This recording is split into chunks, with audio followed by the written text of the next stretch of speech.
Great. So what we've saved paper. On page 1 is the outline for the intervention, and on page 2 is the project timeline. That'll be the next topic after we finish this. And then what we'll do is break, see how we're doing, and get set up for the activities themselves. This is the engineering behind this intervention, which can take place approximately 90 minutes at the least, maybe 2 hours at the max. And we've divided this intervention into 3 parts.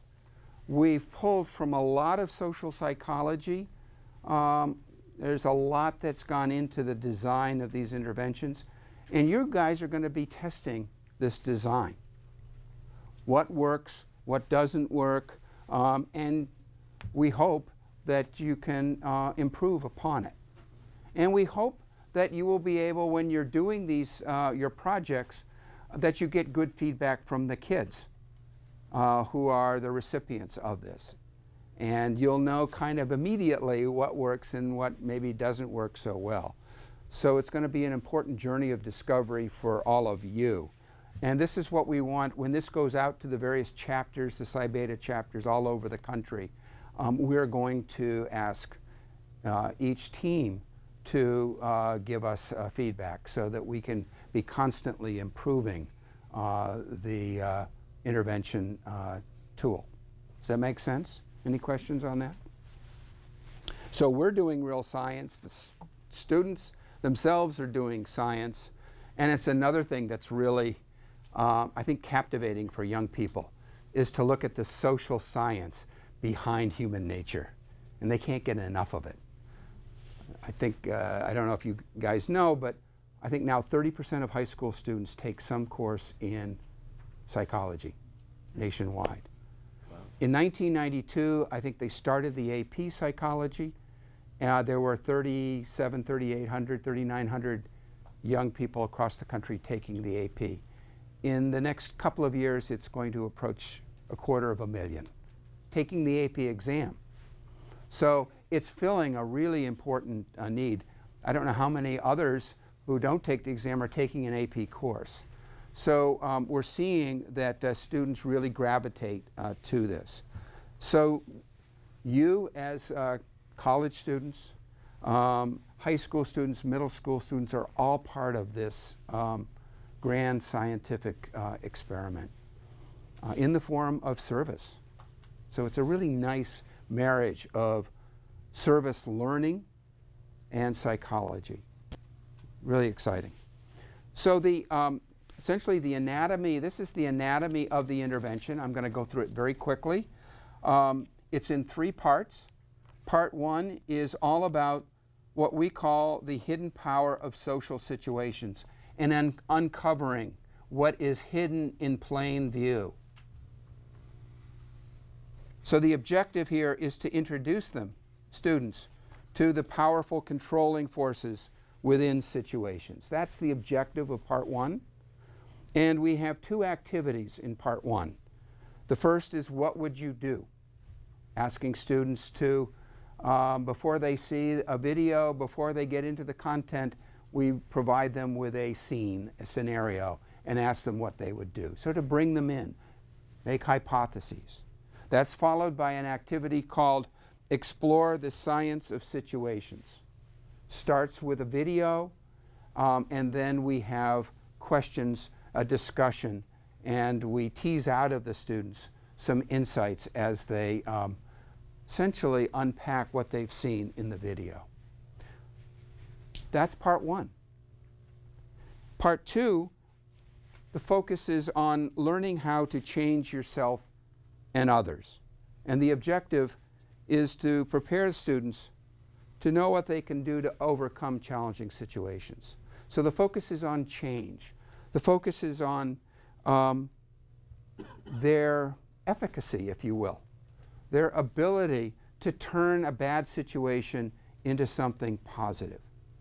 And the sequence of activities goes as follows. Think of a time when you stood up or did not stand up in a challenging situation.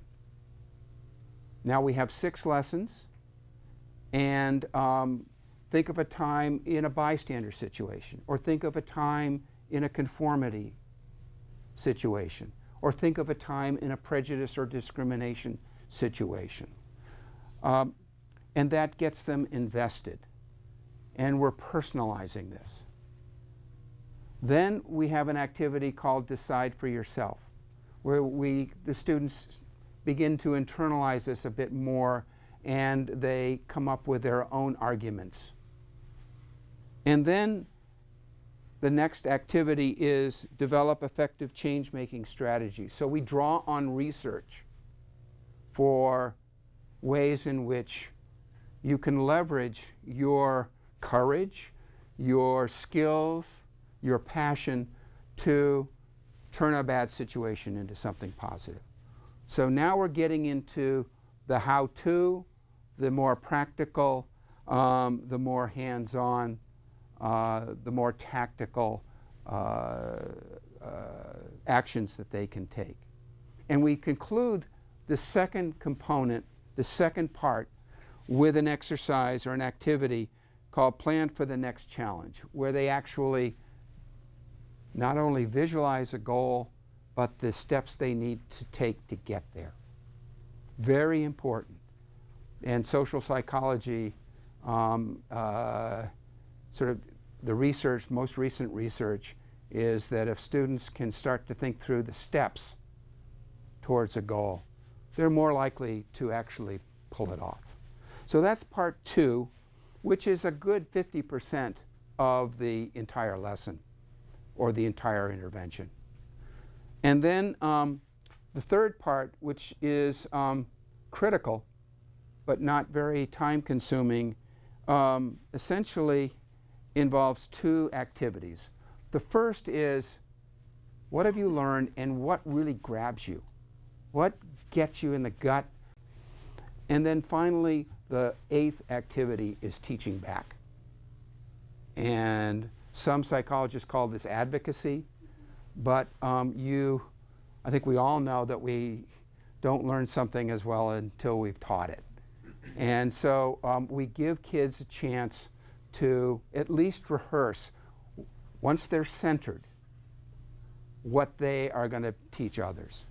We had a group, for example, in actually Santa Ana of young people, and I think I told this story a couple of weeks ago when I was here, but they went through the bystander lesson, and their big takeaway was, if you're in an emergency situation, a challenging situation, you better hope that there's only one person around.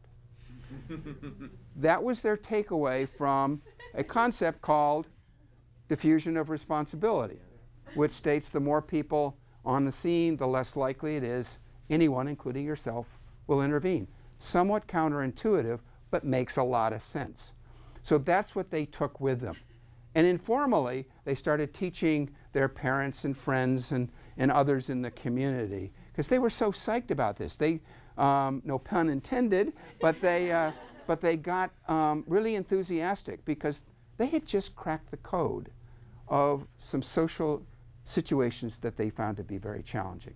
Did you have your hand up? What was the age group that you worked with? They were high school students. Yeah. So the objective for the last component, which we're calling Getting Started, is to really internalize the learning and consolidate it so that it becomes natural and compelling for them, that they put it into their own words. Yeah, I just wanted to add just a little. We're teaching skills that are based in social psychology. So that means that the elements that are involved in these skills are the interactions that go around in the world around you constantly. So we're teaching kids ultimately to be able to be effective in challenging situations, to be less automatic and to have a broader range of adaptive responses. But the skill building component and the awareness building component is a continual process.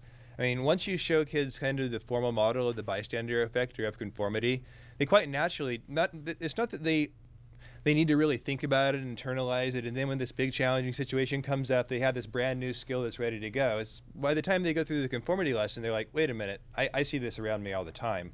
And you know what? I'm cool with it most of the time. But every once in a while, I'm not comfortable with how I conform or what the results of my friends conforming are.